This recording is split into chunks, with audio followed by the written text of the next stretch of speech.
to a knee. Dropped to a knee again. Uppercut lands from Jones. He blasted him with that. Doing such a good job in this fight. Absolutely. So, You see Christian Jones just throwing heavy leather. Mefford is a guy who's not afraid to stand and trade, but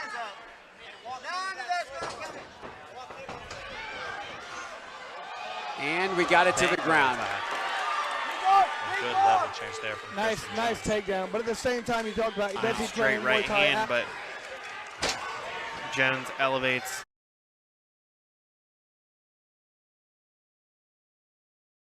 Try to take Mefford down, trying to drag him here into the cage. Wow. Tries to dump him. Right over there on the other side, telling Christian Jones to let it go. I mean, right there, like we talked about, Brian Hayes doing a great job of giving it everything he has. I think it's just a little too little with the increase in the weight class. I think. Referee stop. This Indiana Underground. Who we got with us here today? Christian King Jones, locked in loaded. And where you from? I was born in Orlando, Florida. You know, always outside. Probably around the time I was 13, 14, moved up here to Indianapolis with my mom. We made the move. She's from St. Louis, so we just wanted to be closer to her family without being home. What side of Indianapolis? East side, like Forestville, Orange area. You know, I went to Mount Vernon. Well, you say you went to Mount Vernon School? Yeah. That's the only school you went to? Yeah. Since I've been here, I was one of the only chocolate chips in the cookie, man. What made you start doing what you do? If people don't know, you a fighter. You know what I'm saying? You're a fighter. Honestly, I've always, growing up as a kid, I was, kind of similar to, other people's background stories. I was always outside, always wrestling around. Me and my boys in Florida had tournaments where we would just get all together, go to the basketball court and just fight. Just fight or wrestle? No all gloves? All of the above. No gloves? Shirts on our hands, just going at it. Ever since then, when I moved up here, things got a little bit more structured. Me being in middle school, I started wrestling. I was always active, ran track, wrestled, football. But wrestling is really what, drew me. I was always, as a kid, me and my dad would watch WWF, Stone Cold. Who's your favorite wrestler? The Rock. The Rock? Yeah, The Rock is... Losing son, how was it going? You lose. I was always, out of all my friends, I was always the smallest, until I hit, I was standing 5'8" that I am now, you know what I mean? Back then, I was a little guy, like 5'3", 5'4". So, I lost a lot of them before I started, finding my way to start winning a lot of those, you know what I'm saying? What kept you going? What made you feel like fighting is for you, even though, you may be smaller in size, going up against bigger guys at a younger age that can discourage people? I just always had that determination, just keep going, you know what I'm saying, I don't like to lose, regardless of, everybody has to take L's per not necessarily being losses, but learning experiences, to help them grow.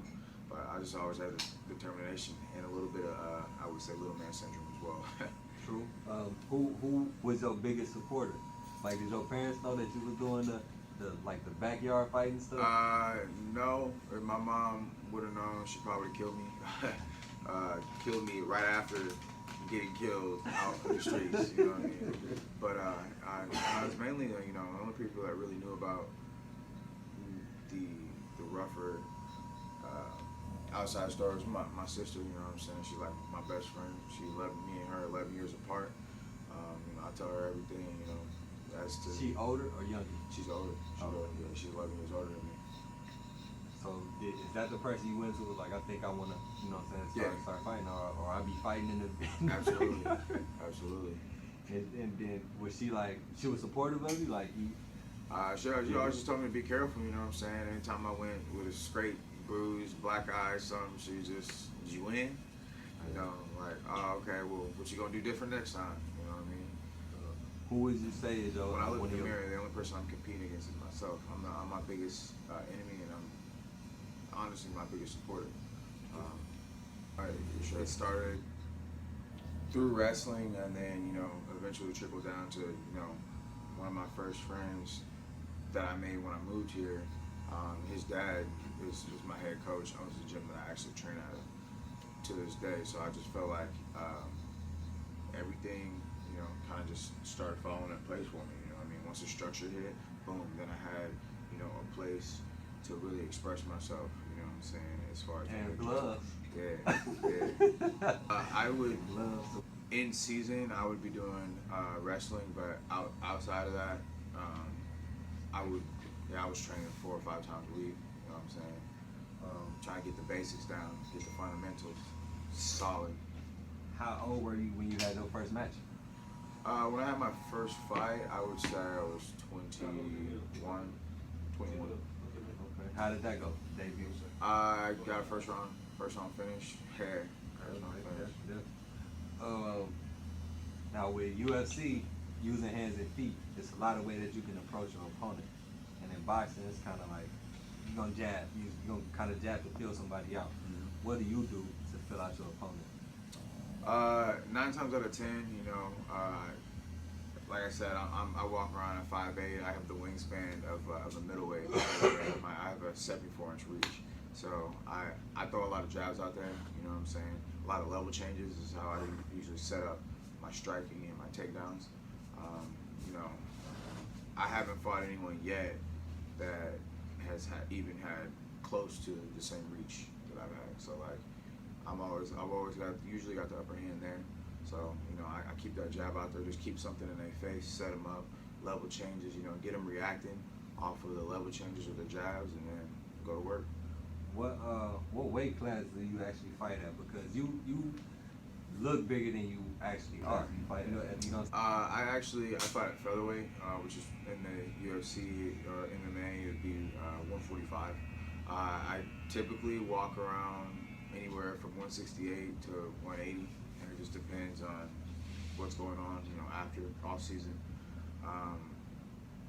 Let's just say, thinking back to when I was cutting weight for wrestling and not really knowing what I was doing, I'm so glad that nowadays,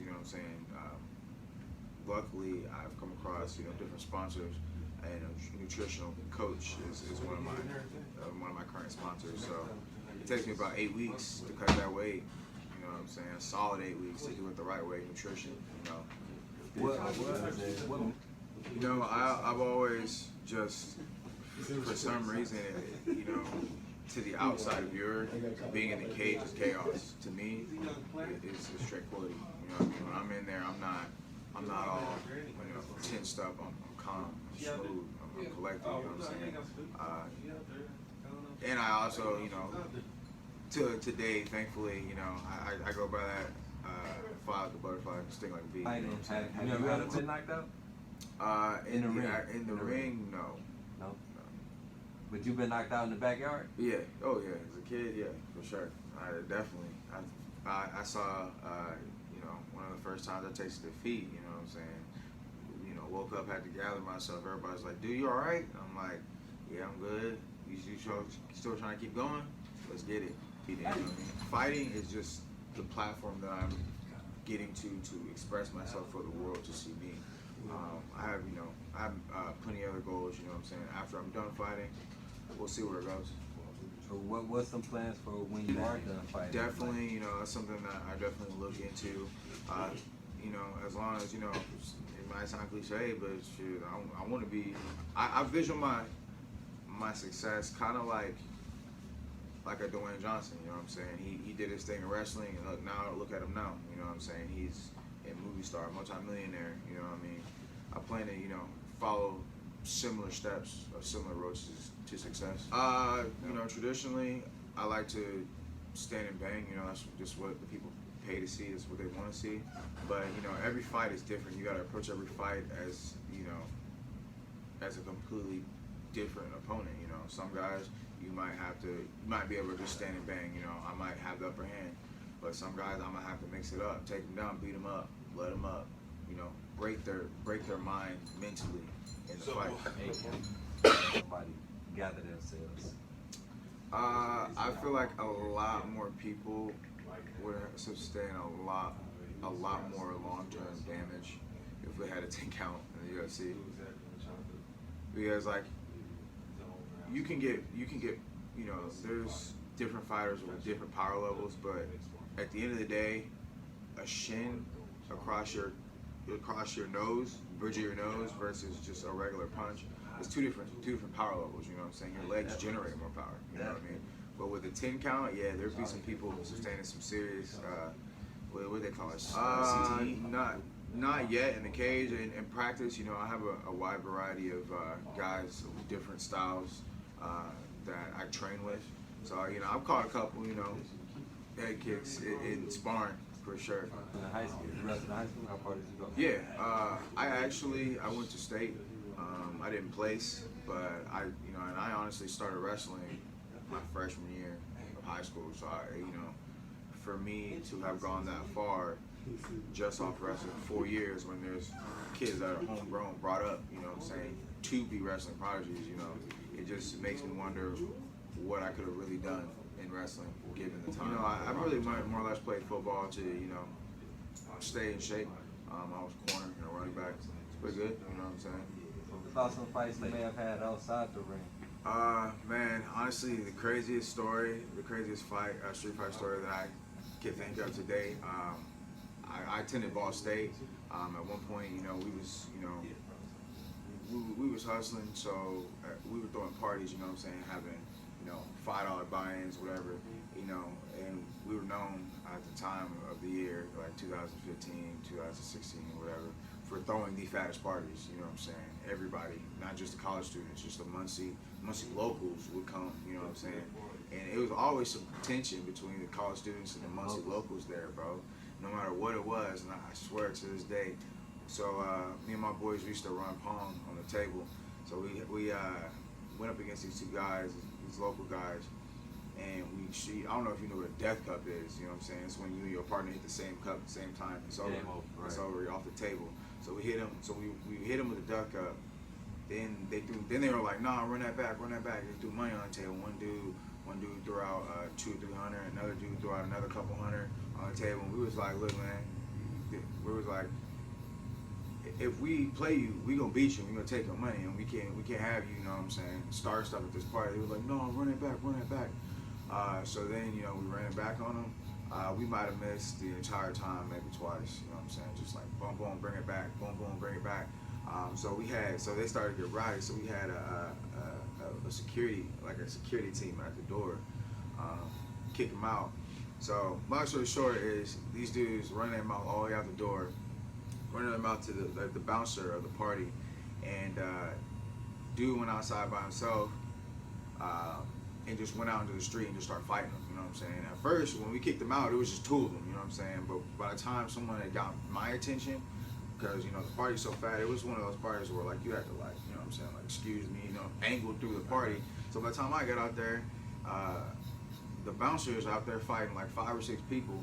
So I run out there, and I swear it's like still to this day, it's like a video game. Like it was like the street light, and like the light was beaming on the street, and if you were in the light, you couldn't see out. So like whoever could run it, everybody was running in. Dude, I'm telling you, it's the craziest experience. I didn't, you know, we went in there. My homie got busted over the head with a bottle. So then I just started swinging, boom, and it was like, I swear it felt like a video game, bro. Everybody was getting like, everyone was dropping, you know, it was like, boom, one hit, boom, falling. It got to a point where me and my homie were kind of in sync, to where it was like, I hit one dude, the dude would fall, my homie would soccer kick him straight in the head. They had to like drag a couple of their homies like out of the street, you know what I'm saying, just to make sure they was cool. And when it was all said and done, dude, it was me and it's one other dude, and we fought like 12, 13 people until the cops came, bro. And I mean, honestly, I don't know how long we were fighting, but it felt like, you know what I'm saying? All right, it 30 seconds feel like 30 yeah, seconds, like 30 minutes. Yeah, it felt like we was in there fighting for eternity. But yeah, you know, and then once the cops came, you know how it goes, everybody dispersed. But it was crazy, man. My homie had to get a couple of stitches, you know what I'm saying? I got a black eye, but I mean, hey, there were some dudes they had to scrape up off the pavement. So, you know what I mean? So, But yeah, man, I would say that's my craziest. Say Have it ever? there, especially as recently the past like 2 or 3 years since I've actually started fighting in the cage, I've had to turn down a lot of fights. You know what I'm saying? And like due to better judgment. You know what I'm saying? You know, it's to the point right now to where like I be out in public and like I'm brought up or downtown, and people literally acknowledge me as like, yo, that's King Jones, like da da da. So like I have to take those things in accountability. You know what I'm saying? I can't just be out here fighting. Yeah, I've had a couple of dudes try to really step to me, you know, and I've had some random people be like, yo, bro, you don't want these problems, bro. You don't know who he is. So, you know. That's good. You got the temperament to know it's time and place. You know what I'm saying? To let the animal out. Yeah, it's the maturity. It's back. Catch me 2019. Well, we'd have been bumping all day. You know what I'm saying? What's your fight record? My fight record's 10-1. 10-1. Have you all your fights been in Indiana? You ever had to travel? No, I'm actually I'm used to being at this point the underdog or the not the hometown guy. You know what I'm saying? I fight as far as Chicago. I got titles in Kentucky. I'm ranked number 1 in Indiana. I'm ranked number 1 in Kentucky. Number 2 in the Midwest. Number 1 in the Southeast.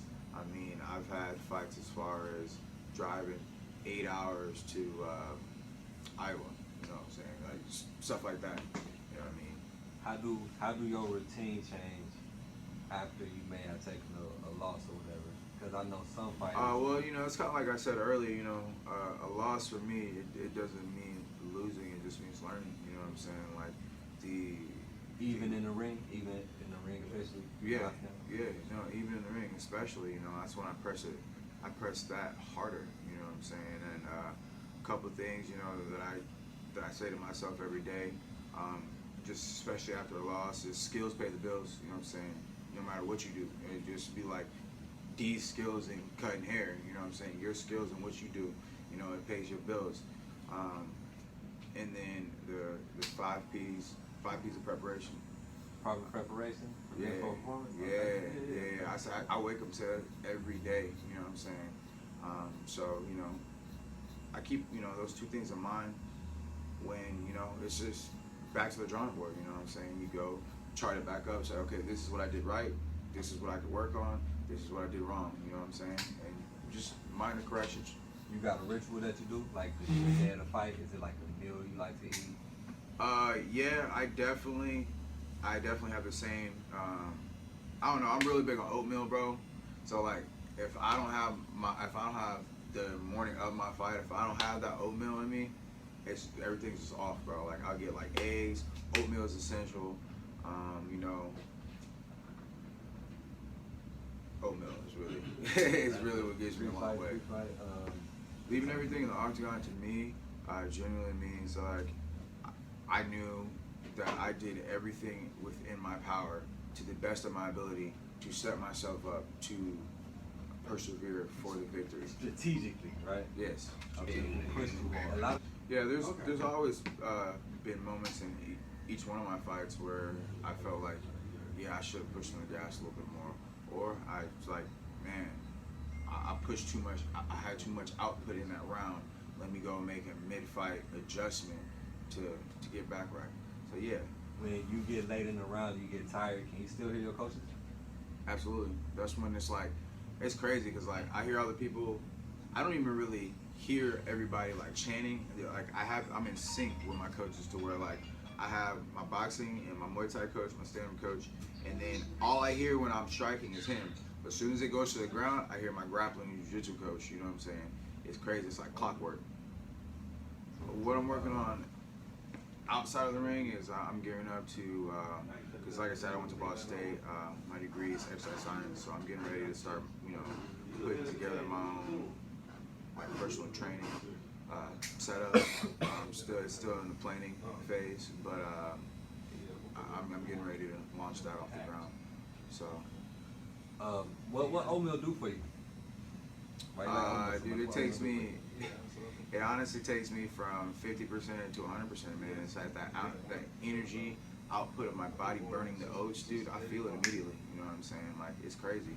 Instagram, King Jones, MMA. Come follow me. You know, this is just the start of my journey. You know what I mean? Twitter, Snapchat. Snapchat. It's Xander, Zander Sosa. Facebook, Christian King Jones. Every single one of those platforms. I promise, if you follow me, you won't be disappointed. Stay tuned. Anybody want to fight? Anybody want to fight? Stay tuned. Hey, Conor McGregor, I'm coming for you. Max Holloway, keep my belt warm. Keep it ready for me. I'm coming. Hey, this is Indiana Underground. We signing out.